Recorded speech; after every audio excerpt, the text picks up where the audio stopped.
আজি 12 জানুৱাৰী 2025 তাৰিখে CLP abacus Jagiroad কেন্দ্ৰৰ যি চতুৰ্থ প্ৰতিষ্ঠা দিৱস উপলক্ষে ৰাতিপুৱাৰ ভাগত প্ৰথম প্ৰাৰ্থনা প্ৰতিযোগিতা আৰম্ভ হয়।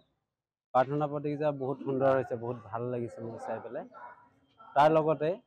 তাৰ পিছত আমাৰ মৰিগাঁও জিলা দবা সন্থাৰ সহযোগত আমি জাগিৰোডত এটা ডাইনেমিক চেছ একাডেমি নামৰ এটা চেছ দবা কেন্দ্ৰ আমি আজি শুভ উদ্বোধনী কৰিলোঁ। এই কেন্দ্ৰত আমাৰ লগত এতিয়া প্ৰায় 10তকৈ অধিক ছাত্ৰ ছাত্ৰীয়ে যোগাযোগ কৰি আছে। তেওঁলোকে এই কেন্দ্ৰত দবা শিকিবলৈ আহিব। দবা প্ৰতিযোগিতাত আমাৰ ভাৰতৰ পৰা গুকেশ জীয়ে বিশ্ব চেম্পিয়ন হ'বলৈ সক্ষম হৈছে। তেওঁ তাকে অনুপ্ৰাণিত হৈ আমি জাগিৰোডতো এই দবা কেন্দ্ৰটো আমি আৰম্ভ কৰিছোঁ। এই দবা কেন্দ্ৰটো শুভ উদ্বোধন কৰে আমাৰ মৰিগাঁও জিলা দবা সন্থা মাননীয় সভাপতি ডক্টৰ বিএনচি কুমাৰ শৰ্মা ডাঙৰীয়া, আৰু আমাৰ ইয়াতে উপস্থিত আছিল মৰিগাঁও জিলা দবা সন্থাৰ সম্পাদক শ্ৰীযুত প্ৰদীপ চন্দ্ৰ ডেকা ডাঙৰীয়া। তেওঁলোকৰ সহযোগত আমি এই দবা কেন্দ্ৰটো উদ্বোধনী কৰিলোঁ, আৰু ইয়াত আমি ছাত্ৰ ছাত্ৰীসকলৰ সকলোৰে সহযোগিতা কামনা কৰিছোঁ। CLP এবেকাছ জাগিৰোড কেন্দ্ৰৰ চতুৰ্থ বাৰ্ষিক প্ৰতিষ্ঠা দিৱসটো আজি জাগিৰোডৰ কলা মন্দিৰত 12 জানুৱাৰী 2025 তাৰিখত খুব সুন্দৰকৈ সুচাৰুৰূপে অনুষ্ঠিত হৈ যায়।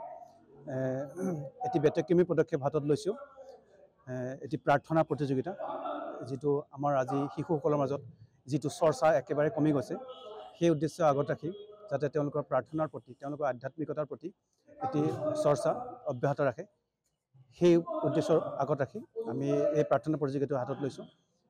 গতিকে খুব সুন্দৰকৈ শিশুসকলে অংশগ্ৰহণ কৰিছে, আৰু লগতে শিশুসকলৰ কেন্দ্ৰৰ ছাত্ৰ ছাত্ৰীসকলৰ দ্বাৰা এবেকাছৰ মৌখিক প্ৰতিযোগিতা এটা অনুষ্ঠিত কৰা হয়। খুব কম সময়তে তেওঁলোকে এনেকৈ সুন্দৰকৈ যোগ বিয়োগ পূৰণ ধৰণ অংকসমূহৰ উত্তৰসমূহ সুন্দৰকৈ দিব পাৰিছে। দৰ্শকসকলৰো বিপুল সঁহাৰি লাভ কৰিছে।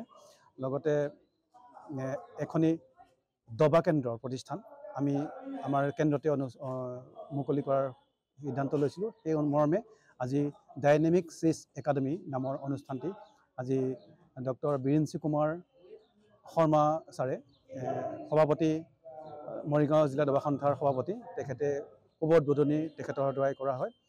গতিকে খুব সুন্দৰকৈ অনুষ্ঠানটি সমাপন্ন হৈছে। গতিকে আমি আমাৰ জাগিৰোড কেন্দ্ৰৰ তৰফৰ পৰা সকলো কৰ্মকৰ্তাৰ লগতে সকলো আমন্ত্ৰিত অতিথিসকললৈ, লগতে সমূহ শিশু ছাত্ৰ ছাত্ৰী, লগতে অভিভাৱকসকললৈ আন্তৰিক শুভকামনা আৰু ধন্যবাদ দিয়াৰ লগতে কৃতজ্ঞতা জ্ঞাপন কৰিছোঁ। আজি 12 জানুৱাৰী 2025 আমাৰ জাগিৰোড কেন্দ্ৰৰ চতুৰ্থতম বাৰ্ষিক প্ৰতিষ্ঠা দিৱস উপলক্ষে আমাৰ কেন্দ্ৰৰ পৰিচালক ডক্টৰ মানৱজ্যোতি শৰ্মা ডাঙৰীয়া, লগতে প্ৰশিক্ষক জ্যোতি শৰ্মা বাইদেউ, তেওঁলোকে খুব সুন্দৰ কিছুমান পদক্ষেপ হাতত ল'লে, আৰু ইয়াতে আহিলেও খুব ভাল লাগিল। আৰু লগতে তেওঁলোকে এটা ব্যতিক্ৰমী প্ৰতিযোগিতা তেওঁলোকে অনুষ্ঠিত কৰিছিলে, সেইটো হৈছে প্ৰাৰ্থনা প্ৰতিযোগিতা শিশুসকলক লৈ। খুব ভাল লাগিলে, আৰু আচলতে এইটো খুব কমেই দেখিবলৈ পোৱা যায় প্ৰাৰ্থনা প্ৰতিযোগিতা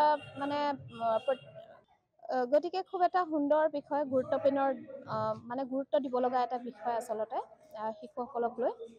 আৰু শেষত মই তেওঁলোকৰ চেণ্টাৰটো আৰু আগুৱাই যাওক, শিশুসকলৰ মানসিক আৰু বৌদ্ধিক বিকাশৰ বাবে তেওঁলোকে আৰু নতুন নতুন পদক্ষেপ হাতত লওক, তাৰে কামনা কৰিলোঁ।